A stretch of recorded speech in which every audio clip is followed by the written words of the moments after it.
అందరికీ నమస్కారం. నేను మీ ఆయుర్వేద డాక్టర్ చిట్టిపొట్ల మధుసూదన శర్మని. మనం ఈ వీడియోలో నరాల వీక్నెస్ తగ్గాలంటే ఎలాంటి క్షేమదాయకమైనటువంటి ఆహార పదార్థాలని వాడుకోవాలి అనేటువంటి అంశాన్ని గురించి తెలుసుకోబోతున్నాం.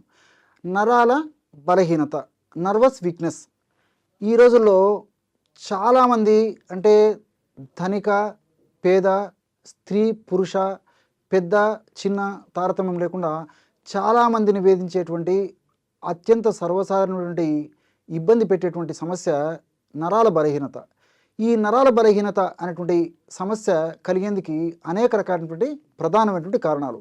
అంటే కొన్ని రకాలైనటువంటి వ్యాధుల్లో ఈ యొక్క సమస్య కలగవచ్చు. అంటే ఉదాహరణకి షుగర్ వ్యాధి వచ్చినటువంటి వాళ్ళలో ఈ నరాల బలహీనత ఉంటుంది. నీరసము, నిస్త్రణ, బడలిక ఇలాంటివన్నీ కూడా ఈ యొక్క నరాల బలహీనత సమస్య ఉన్నటువంటి వాళ్ళలో కలుగుతుంటాయి అన్నమాట. అదేవిధంగా బీపీ ఉన్నటువంటి సమస్య ఉన్నటువంటి వాళ్ళలో ఈ నరాల బలహీనత కలుగుతూ ఉంటుంది. పోషకాహార లోపం ఉన్నటువంటి వాళ్ళలో ఈ నరాల బలహీనత కలుగుతుంటుంది. ఇలా వివిధ రకాలైనటువంటి వ్యాధుల్లో ఈ యొక్క నరాల బలహీనత, నర్వస్ వీక్నెస్ కలుగుతుంటుంది అనమాట. అట్లే కొన్ని రకాలైనటువంటి ఆధునిక కృత్రిమ రసాయన ఔషధాలు తప్పని పరిస్థితుల్లో వాడవలసినటువంటి పరిస్థితి ఏర్పడినప్పుడు ఆ యొక్క ఔషధాలు వాడుకోవడం వల్ల ఔషధాల్లో భాగంగా సైడ్ ఎఫెక్ట్స్లో భాగంగా కూడా ఈ యొక్క నరాల బలహీనత, నర్వస్ వీక్నెస్ కలుగుతూ ఉంటుందన్నమాట. అట్లే దీనికి తోడు కొన్ని రకాల మానసిక ఒత్తిడి వల్ల కొంతమందికి నర్వస్ వీక్నెస్ కలుగుతుంటుంది. ఇలా వివిధ రకాలైన కారణాల వల్ల ఈ యొక్క నరాల బలహీనత కలుగుతుంటుంది. అట్లే కొంతమందికి ఆహారం బాగా తీసుకుంటున్నప్పటికీ నరాల బలహీనత కలుగుతుంటుంది. కొంతమందికి పరీక్షలు చేసినప్పుడు స్పష్టంగా ఈ కారణాల వల్ల నరాల బలహీనత కలుగుతుందని తెలిస్తే కొంతమందికి ఎలాంటి స్పష్టమైనటువంటి కారణాలు కూడా ఈ పరీక్షల వల్ల మనకు తెలియదన్నమాట. ఇలా వివిధ రకాలైన కారణాల వల్ల ఈ నరాల బలహీనత కలిగినప్పుడు నీరసము, నిస్త్రణ, బడలిక, కాళ్ళు చేతులు విపరీతమైన పోట్లు, సలుపులు, బాధ, చిన్న పనికే అలసిపోవడము, ఈ విపరీతమైనటువంటి నీరసం ఉండేటువంటి పరిస్థితి ఏర్పడుతూ ఉంటుందన్నమాట. మరి ఈ యొక్క పరిస్థితిని చక్కదిద్దేందుకు కొంతమంది రకరకాల ప్రయత్నాలు చేస్తుంటారు. అంటే కొంతమంది కాఫీ, టీలు విపరీతంగా తాగుతుంటారు అనమాట. ఇవి తాత్కాలికంగా కొన్ని ఉత్తేజాన్ని కలిగించినప్పటికీ మరి దీర్ఘకాలం పాటు వాడడం వల్ల క్షేమదాయకం కాదు, ఆరోగ్యదాయకం కాదు, ఆమోదయోగ్యం అంతకన్నా కాదనమాట. మరికొంతమంది ఏం చేస్తారంటే నరాల బలహీనత తగ్గేందుకు విపరీతంగా స్వీట్స్ వాడుతుంటారు అనమాట. ఇవన్నీ కూడా మరి అలవాటు పడడం వల్ల, హ్యాబిట్ కావడం వల్ల ఒక్కొక్కసారి ఏమవుతుందంటే వ్యసనంగా మారేటువంటి పరిస్థితి కూడా ఏర్పడుతుంది. కాబట్టి మరి సమస్యను గుర్తిరిగి సమస్యను చక్కదిద్ది ఆ సమస్య నుంచి బయటపడడం చాలా చాలా అవసరం. ఈ నరాల బలహీనత, నరాల వీక్నెస్, నర్వస్ వీక్నెస్ అనేటువంటి ఈ యొక్క సమస్య తగ్గేందుకు మరి ఎలాంటి క్షేమదాయకమైనటువంటి ఔషధాన్ని వాడుకోవాలంటే రోజు ఒక్కసారి ఉదయం కానీ, సాయంత్రం కానీ, రాత్రి కానీ మీకు ఎప్పుడు వీలైతే అప్పుడు నేను చెప్పినటువంటి ఔషధాన్ని కొన్నాళ్ళ పాటు వాడుకోండి. ఎలాగంటే 100 మిల్లీలీటర్ల నీళ్లు తీసుకోండి. 100 మిల్లీలీటర్ల నీళ్ళల్లో 2 లేదా 3 లవంగాలను నలగొట్టేసేసి అందులో వేసేయండి. అదేవిధంగా ఒక 10 తులసాకులు అందులో వేసేయండి. వీటితో పాటు ఒక చిటికెడు పచ్చకర్పూరం, బాగా గుర్తుపెట్టుకోండి. హారతి కర్పూరం కానీ, ఉంట కర్పూరం కానీ వాడకూడదు. పచ్చకర్పూరం అంటే మనం సువాసన ద్రవ్యంగా ముఖ్యంగా ఆహార పదార్థాల్లో, వంటకాల తయారీలో పచ్చకర్పూరం వాడుతుంటాం. అంటే లడ్డూ తయారీలో కానీ, పాయసం తయారీలో కానీ, హల్వా తయారీలో కానీ ఇలాంటి స్వీట్ల తయారీలో వాడుతుంటాము. కాబట్టి ఈ పచ్చకర్పూరాన్ని మనం కడుపులోకి వాడేటప్పుడు వాడుకోవాలన్నమాట. ఒక చిటుకు పచ్చకర్పూరం వేసేసి మూత పెట్టేసేసి ఒక్క 15 నిమిషాలు అలాగే ఉంచేసేసి తర్వాత ఆ యొక్క పదార్థం అంటే తులసాకులు వాటిని తినేసేసి మిగతా నీళ్ళని తాగేసారనమాట. ఈ విధంగా చేయడం వల్ల ఈ నరాల బలహీనత, నర్వస్ వీక్నెస్, నీరసము, నిస్త్రణ, బడలిక ఇవన్నీ కూడా చాలా త్వరగా తగ్గేందుకు అవకాశం ఏర్పడుతుంది. ఇది జనరల్గా మీరు పాటించవలసినటువంటి వాడవలసినటువంటి ఆహార ఔషధం. మరి ఆహార పరంగా కూడా జాగ్రత్తలు తీసుకోవాలి. ఈ రోజుల్లో చాలామంది మంచి ఆహారం తీసుకుంటున్నారు. అదేవిధంగా వేళకు నిద్రపోయేటువంటి పరిస్థితి ఏర్పడుతుంది. మంచి ఆహారం తీసుకుంటున్నారంటే వాళ్ళ అభిప్రాయంలో మంచి ఫుడ్ తీసుకుంటున్నామని అనుకుంటున్నారు. కానీ ఆ మంచి ఆహారం అని భావించబడేటువంటి ఆహారంలో కూడా పోషక లోపం చాలా ఉందంటే ఆశ్చర్యం వేస్తుంది. ఇప్పుడు ఈ సందర్భంలో నాకు ఒక విషయం గుర్తొస్తుంది. ఈ రోజుల్లో మనం బియ్యంతో చేసినటువంటి, గోధుమలతో చేసినటువంటి ఆహార పదార్థాలు ఎక్కువగా వాడుతున్నాం. సో పాలిష్డ్ ఫుడ్, రీఫైన్డ్ ఫుడ్డే వాడుతున్నాం అనమాట. ఎప్పుడైతే బియ్యాన్ని పాలిష్ పడతాము అప్పుడు అందులో పోషకాంశాలు ఆల్మోస్ట్ మృగ్యం, అంటే కేవలము పిండి పదార్థాలు తప్ప ఏమి ఉండేటువంటి పరిస్థితి ఏర్పడుతుంది, ఏమి ఉండనటువంటి పరిస్థితి ఏర్పడుతుంది. అదేవిధంగా గోధుమలతో తయారు చేసినటువంటి గోధుమ పిండి కానీ, మైదా పిండి కానీ వీటిలో కూడా పాలిష్డ్. సో అందులో కూడా కేవలం పిండి పదార్థాల ప్రభావం తప్ప మనకి ఈ యొక్క పోషకాంశాలు ఉండవన్నమాట. దీంతోపాటు మరి బొంబాయి రవ్వ, గోధుమ నూక ఇలాంటివి కూడా ఆల్మోస్ట్ అందులో కూడా ఈ యొక్క పోషకాంశాలు ముఖ్యంగా సూక్ష్మ పోషకాలు ఉండవు అన్నమాట. కాబట్టి మరి ఈ రోజుల్లో జాగ్రత్త పడడం కొంతమందికి సాధ్యం కాదు, ఎక్కువ శాతం మంది కూడా సాధ్యం కానటువంటి పరిస్థితి కూడా ఎదురైంది. కాబట్టి మరి వీలైనంత వరకు ముడి బియ్యంతో చేసినటువంటివి, ముడి గోధుమలతో చేసినటువంటి ఆహార పదార్థం తీసుకోవడం ద బెస్ట్ ప్రాసెస్, ప్రాక్టీస్ చేయడం మంచిది. తప్పని పరిస్థితుల్లో దీనికి ప్రత్యామ్నాయంగా ఏం చేస్తారంటే తవుడు. సో సర్వసాధారణంగా పూర్వకాలం అయితే తవుడు ఉన్నటువంటి అంటే బియ్యము ముడి బియ్యం వాడేవాళ్ళు కాబట్టి ఆ రోజుల్లో ఈ నరాల బలహీనత ఉండేది కాదు. కానీ ఈ రోజుల్లో మనం అస్సలైనటువంటి పోషకాంశాలు ఉన్నటువంటి ప్రధానమైనటువంటి వాటిని కూడా పక్కన పెట్టేసేసి కేవలము పిండి పదార్థం ఉన్నటువంటి బియ్యాన్ని గోధుమలు వాడుకోవడం చేతనే ఈ పద్ధతి కలుగుతుంది. కాబట్టి మైక్రోన్యూట్రియంట్స్ సూక్ష్మ పోషకాలు తవుడులో విపరీతంగా ఉంటాయి. కాబట్టి మరి ఆ తవుడును మనకు మార్కెట్లో కూడా దొరుకుతుంది. కాబట్టి తవుడును తెచ్చుకొని ఏదో ఒక రూపంలో రోజు 1 నుండి 2 చెంచాలు మనం పులకాల్లో తవుడు కలుపుకోవచ్చు, తవుడు పొడి. అదేవిధంగా అన్నంలో కలుపుకొని తీసుకోవచ్చు, స్వీట్స్లో కలుపుకోవచ్చు, పాలల్లో కలుపుకోవచ్చు, మజ్జిగలో కలుపుకోవచ్చు. లేకపోతే తవుడు తర్వాత ఖర్జూరం కాస్త తేనె కలిపేసేసి ఉంటలాగా చేసుకుని రోజు ఒక ఉంట తీసుకోవచ్చు. ఇలా ఏదో ఒక పద్ధతిలో తవుడును వాడుకోవడం వల్ల ఇంచుమించు 40 రోజులు రెగ్యులర్గా వాడుకోవడం వల్లనే చాలా అద్భుతమైనటువంటి ఫలితాలు కలిగినట్లు చాలామంది ఫీడ్బ్యాక్ ద్వారా కూడా మాకు తెలుస్తుంది అనమాట.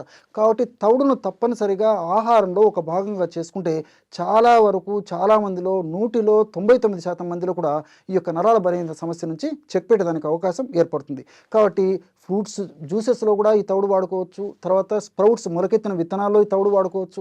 కాబట్టి మీకు ఎలా వీలైతే అలాగా రోజు 1 నుంచి 2 టీ స్పూన్లు ఈ తవుడును మాత్రం ఖచ్చితంగా వాడేటువంటి అలవాటు చేసుకోవడం వల్ల ఈ నరాల బలహీనత ఉన్నటువంటి సమస్య తగ్గిపోతుంది. భవిష్యత్తులో కూడా ఈ నరాల బలహీనత సమస్య రాకుండా ఉండేందుకు అవకాశం ఏర్పడుతుంది. ఎందుకంటే ఇక్కడ మరొక విషయం కూడా నాకు గుర్తొస్తుంది. ఇప్పుడు మనం ఆహార పదార్థాల్లో భాగంగా విపరీతంగా ఆహారం తీసుకుంటున్నాం. చాలామంది 99% మంది కూడా జరిగేది ఇది. మరి కడుపు నిండా అన్నం తినేటువంటి పరిస్థితి ఏర్పడుతుంది. రోటీ చపాతీ లాంటివి కూడా ఎక్కువగా తీసుకునేటువంటి పరిస్థితి ఏర్పడుతుంది. ఇవన్నీ కూడా పిండి పదార్థాలు. పిండి పదార్థాలు తీసుకున్నప్పుడు సహజంగా పిండి పదార్థాల శక్తి వస్తుందని చెప్పేసి మనకు సర్వసాధారణంగా తెలిసినటువంటి విషయం. కానీ పిండి పదార్థాలు మనం తీసుకున్నప్పుడు ఆ పిండి పదార్థాలు శక్తిగా మారడానికి కొన్ని విటమిన్స్ అవసరం అన్నమాట. B1, B6, B12 ఇలాంటివన్నీ కూడా అవసరం. కాబట్టి మరి ఇలాంటి పోషక ద్రవ్యాలన్నీ ఉన్నటువంటి పదార్థాలు కావాలంటే మనం తవుడు ఇలాంటివి వాడుకోవాలన్నమాట. ఇలాంటివి నేను చెప్పినట్లు ఈ స్ప్రౌట్స్ ఇలాంటివన్నీ వాడుకోవడం వల్ల ఈ మైక్రోన్యూట్రియంట్స్ ప్రాబ్లం కూడా లేకుండా ఉంటుంది. కాబట్టి నరాల బలహీనత, నీరసం, నిస్తరణ కూడా తగ్గిపోతాయి. అంతేకాకుండా ఈ నరాల బలహీనత తగ్గాలంటే విటమిన్ D బాగా ఉండేట్టు చూసుకోవాలి. విటమిన్ E లోపం లేకుండా బాగుండేట్టు చూసుకోవాలి. వీటికి తోడు నేను చెప్పినట్టు B1, B6, B12 ఈ 5 పదార్థాలు, ఈ 5 ముఖ్య అంశాలు, సూక్ష్మ పోషకాలు శరీరంలో సమృద్ధిగా తగినంత ఉన్నప్పుడే ఉన్నటువంటి నరాల బలహీనత సమస్య త్వరగా తగ్గిపోతుంది. భవిష్యత్తులో మళ్ళీ నరాల బలహీనత సమస్య రాకుండా ఉండేందుకు కూడా నేను చెప్పినటువంటి పద్ధతిలో ఈ విధి విధానాలు పాటించడం వల్ల కలుగుతుంది. పసుపులో ఉన్నటువంటి అద్భుత ఔషధ గుణాలు అనేటువంటి అంశాన్ని గురించి తెలుసుకోబోతున్నాం. పసుపు వేలాది సంవత్సరాల నుంచి భారతీయ నాగరికతతో సనాతన కాలం నుంచి కూడా ముడిపడినటువంటి పసుపుతో ముడినటువంటి జీవన విధానం భారతీయుల జీవన విధానం. పసుపును మంగళకర ద్రవ్యంగా భావించడం వలనే పూజాది కార్యక్రమాల్లో పసుపును వాడడం, అదేవిధంగా నోములు, వ్రతాలు, పెళ్ళిళ్ళు, పేరెంటాలు ఇలాంటి కార్యక్రమాల్లో పసుపును వాడడం, ఇలాంటి సందర్భాల్లో కూడా పసుపును మనం వాడుతూ ఉంటాం అన్నమాట. అంతేకాకుండా మంగళప్రదమైనటువంటి ద్రవ్యమైనటువంటి ఈ పసుపును సౌందర్యమైనటువంటి పరమైనటువంటి ఇబ్బందులు ఎదురైనప్పుడు ఒక సౌందర్య సాధనంగా పసుపును వాడేటువంటి సాంప్రదాయం మన భారతదేశంలో ఉంది. అంతేకాకుండా వివిధ రకాలైనటువంటి అనారోగ్య సమస్యలు మనల్ని చుట్టుముట్టినప్పుడు ఆ పసుపును మనం సద్వినియోగం చేసుకోవడం వల్ల ఆ అనారోగ్య సమస్యల నుంచి కూడా బయటపడవచ్చు. కాబట్టి పసుపు కేవలము మంగళప్రదమైనటువంటి ద్రవ్యమే కాకుండా సౌందర్య సాధనంగాను, అదేవిధంగా అనేక రకాలైనటువంటి వ్యాధులను తగ్గించేటువంటి ఔషధంగాను ఉపయోగపడుతుందంటే అతిశయోక్తి కాదు. వీటినన్నింటినీ దృష్టి ఉంచుకొని మన మహర్షులు వేలాది సంవత్సరాల క్రితమే ఈ పసుపుకు వివిధ రకాలైనటువంటి పేర్లను చెప్పడం జరిగింది. అంటే క్రిమిజ్ఞ అనేటువంటి పేరు పసుపు ఇవ్వడం జరిగింది. అంటే అనేక రకాలైనటువంటి క్రిములను హరింపజేసేటువంటి అత్యంత శక్తివంతమైనటువంటి పదార్థాలు ఇందులో ఇమిడి ఉండడం చేత క్రిమిజ్ఞ అనేటువంటి పేరు దీనికి పెట్టడం జరిగింది సంస్కృతంలో. అట్లే యోషత్ ప్రియ అనేటువంటి మరొక పేరు కూడా ఉంది. అంటే స్త్రీలకి ఇష్టమైనటువంటిది కాబట్టి యోషత్ ప్రియ అనేటువంటి పేరు ఈ యొక్క పసుపుకి ఉందన్నమాట. అట్లే కాంచని అనేటువంటి మరొక పేరు కూడా ఉంది. అంటే కాంచని అంటే బంగారు వర్ణంతో ఈ పసుపు ఉండడం చేత కాంచని అనేటువంటి పేరు ఉందన్నమాట. ఈ పసుపుని హల్దీ అనేటువంటి పేరుతో మామూలుగా హిందీలో పిలుస్తుంటారు, టర్మరిక్ అనేటువంటి పేరుతో ఇంగ్లీష్లో పిలుస్తుంటారు అనమాట. సర్వసాధారణంగా సంస్కృతంలో అయితే వైద్యపరంగా ముఖ్యంగా హరిద్ర అనేటువంటి పేరుతో, రజని అనేటువంటి పేరుతో కూడా పిలుస్తూ ఉంటారనమాట. మరి ఈ యొక్క పసుపుని వివిధ రకాలైనటువంటి అనారోగ్య సమస్యలకి మనం ఎలా వాడుకోవాలంటే, ముఖ్యంగా అలర్జీకి సంబంధించినటువంటి సమస్యల గురించి మనం ఆలోచించినట్లయితే ముక్కు దిబ్బడగా ఉండడము, ముక్కును దురదగా పెట్టడము, ముక్కుల నుంచి రసీలాగా కారుతుండడము, తర్వాత ముక్కు నుంచి గాలి సరిగ్గా ఆడకపోవడము, అట్లే ఈ యొక్క ప్రభావం చేత కళ్ళు దురదగా ఉండడము, కళ్ళు ఎర్రగా ఉండడము, కళ్ళు నుంచి నీళ్లు కారుతూ ఉండడము, తుమ్ములు వస్తూ ఉండడము, ముఖ్యంగా రాత్రిపూట గాలి ఆడకుండా శ్వాసతో ముక్కు ద్వారా శ్వాస తీసుకోవడం వదలడం చాలా ఇబ్బంది ఉండడము, ఇలాంటి అనేక లక్షణాలు కలుగుతుంటాయి అన్నమాట. కొంతమందిలో తాత్కాలికంగా కలిగితే కొంతమందికిలో మాత్రం దీర్ఘకాలం పాటు కూడా వేధించేటువంటి పరిస్థితి ఏర్పడుతుంటుంది. కొంతమందిలో సీజన్లో విపరీతంగా వేధించేటువంటి పరిస్థితి ఏర్పడుతుంటుంది. ఏది ఏమైనప్పటికీ ఈ యొక్క అలర్జీ ఒక పట్టాన వదలదనమాట.